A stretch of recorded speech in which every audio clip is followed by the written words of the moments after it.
This news is funded by viewers like you. Please support our work at democracynow.org/give. This is Democracy Now!, democracynow.org, The War and Peace Report. I'm Amy Goodman with Nermeen Sheikh. The United Nations Security Council has, for the third time this week, postponed a vote on a resolution calling for a halt to the fighting in Gaza and for Israel to allow shipments of food, water, fuel and medicine into the besieged territory.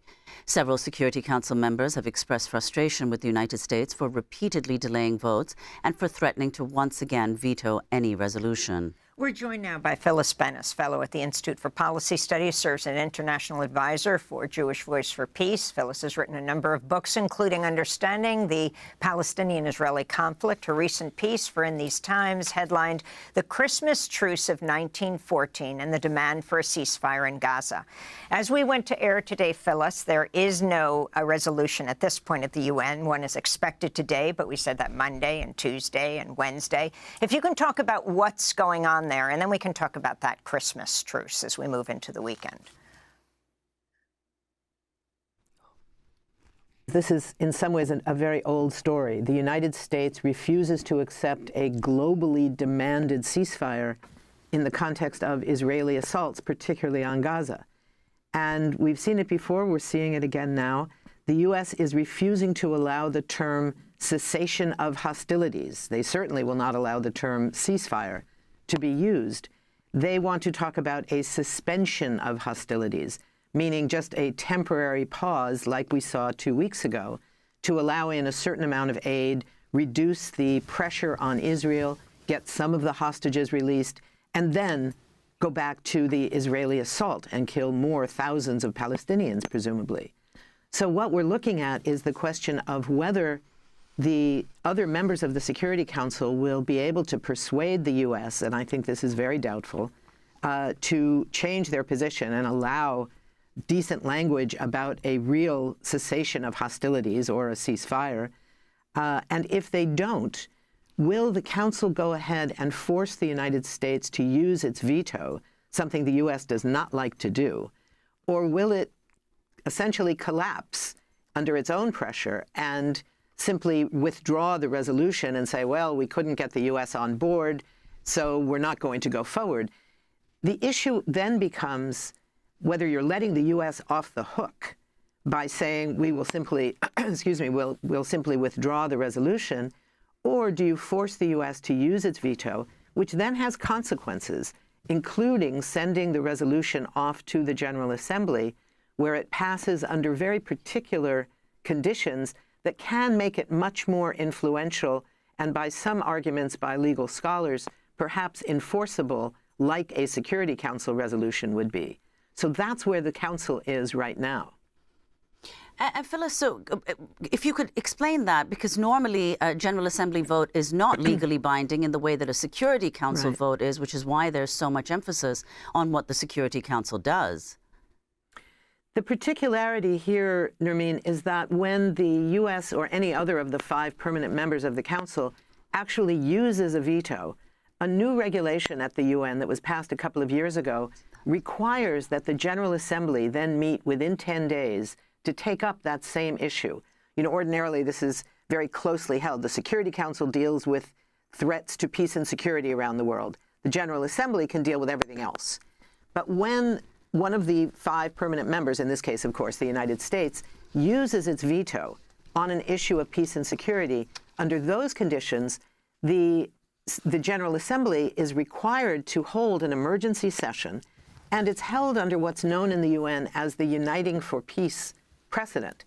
This was something the UN was forced to accept back in 1951 at the instigation, ironically, of the United States. It's how the U.S. got the United Nations to endorse its war in Korea. And under those conditions, the decisions made by the General Assembly, which officially are considered non-binding, not enforceable, take on additional power because it's derivative of United Nations Security Council power. So the decisions are uncertain whether it's really enforceable. But it's a much stronger resolution in the General Assembly if it follows a veto in the Security Council. That's one of the big reasons why the United States does not like to use its veto if it can avoid it. The other reason, of course, is that it shows the world just how isolated the United States now is. The U.S. and Israel stand alone. The vote in the General Assembly on a very similar resolution was 153 countries out of 193 who voted yes, and only 10 countries, including the U.S. and Israel, voted no. And under those circumstances, it really demonstrates the isolation of the U.S., and that's not something that the Biden administration is eager to be showing up again. Well, if you could say, Phyllis, I mean, talk about the significance of U.S. support. Explain why it's so strident despite what's happening in Gaza. And also the fact that when Biden did lightly criticize Israel for its indiscriminate bombardment, saying that it was losing international support, the Israeli foreign minister very quickly said that Israel would continue, quote, with or without international support. Your response to that, I mean, is that accurate, you think? Right. Well, I think what is true is that the United States has made a number of polite requests of the Israeli government. They have said, please stop killing so many people. What you're doing is okay. Using massive bombardment is okay.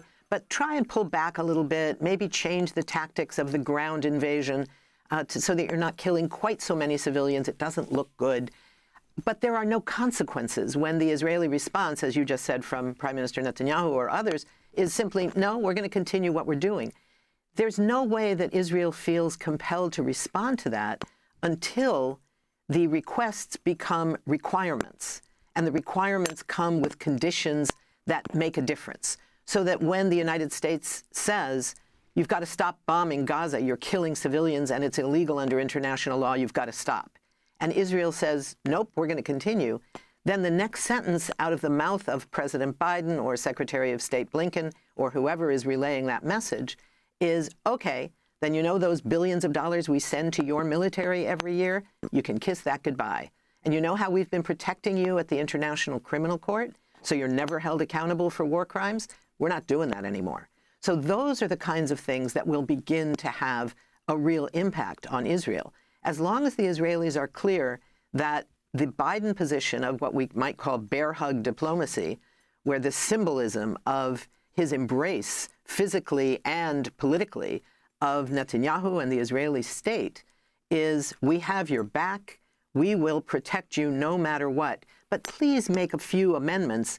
They have no reason to take that seriously because the U.S. doesn't express it seriously. I want to turn to U.S. Secretary of State Tony Blinken, speaking Wednesday in D.C. at a State Department briefing.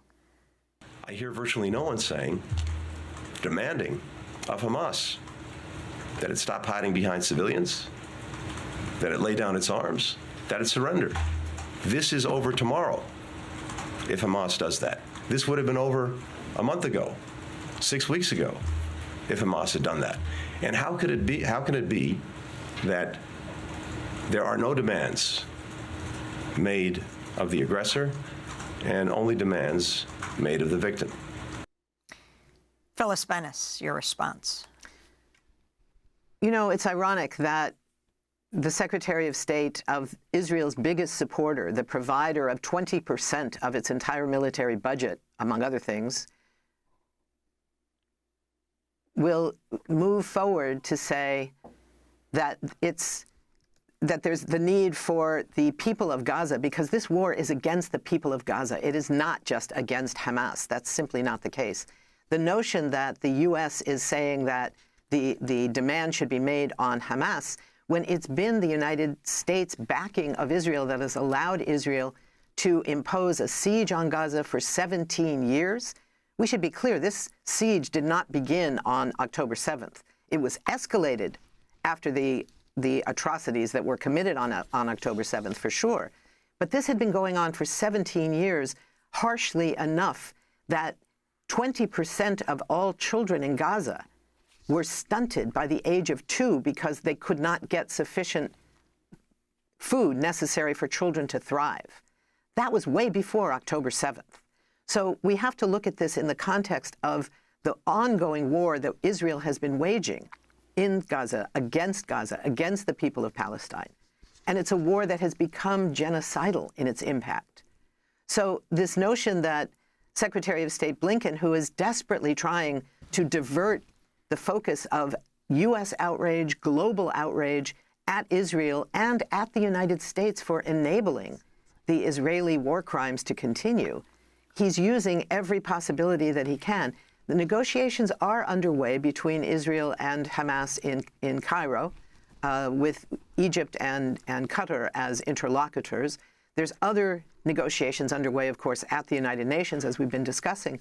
But the bottom line is that Israel has killed 20,000 people, 70% of them, children and women, and that doesn't even count the thousands of people that have been killed under the rubble when Israeli bombs have destroyed buildings and homes over people's bodies. So we're looking at something that has never happened at this scale in this century.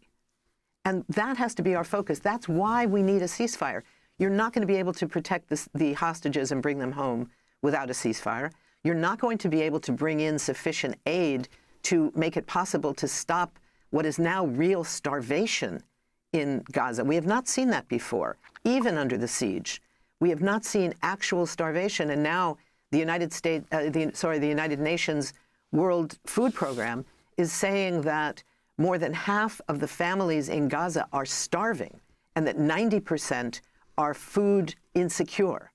That doesn't exist anywhere in the world right now, where 50% of a population is starving. And that's what has to stop, and that's why we need a ceasefire, to end those realities. And finally, Phyllis, we just have a minute.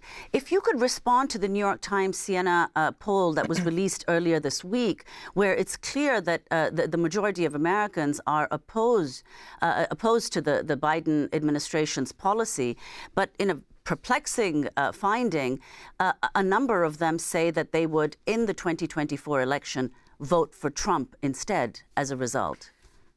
I can't explain it. I don't know exactly what the question was that they asked, and that's always a key part of how they get answers like this. But I think what's key is the first thing you said, Nermeen. There is massive opposition in this country to what the Biden administration is doing. 80% of Democrats, President Biden's own party, want a ceasefire now. We're seeing massive opposition within the State Department, within the White House. The White House interns, these young, ambitious students, high school and college students, the youngest of the federal workforce, came out publicly and said, we are not the leaders of today, but we aspire to lead in the future, and we cannot stand by and watch this genocide being perpetuated by Israel with our support. That's extraordinary. That's never been seen before in this country. And that's why we say that not only is the U.S. isolated at the United Nations, but the Biden administration on this issue is massively isolated within the United States itself. Phyllis Bennis, I want to thank you for being with us, fellow at the Institute for Policy Studies, international advisor for Jewish Voice for Peace. We'll link to your new piece in These Times, The Christmas Truce of 1914 and the Demand for a Ceasefire in Gaza. Democracy Now! Is funded by viewers like you. Please give today at democracynow.org/give.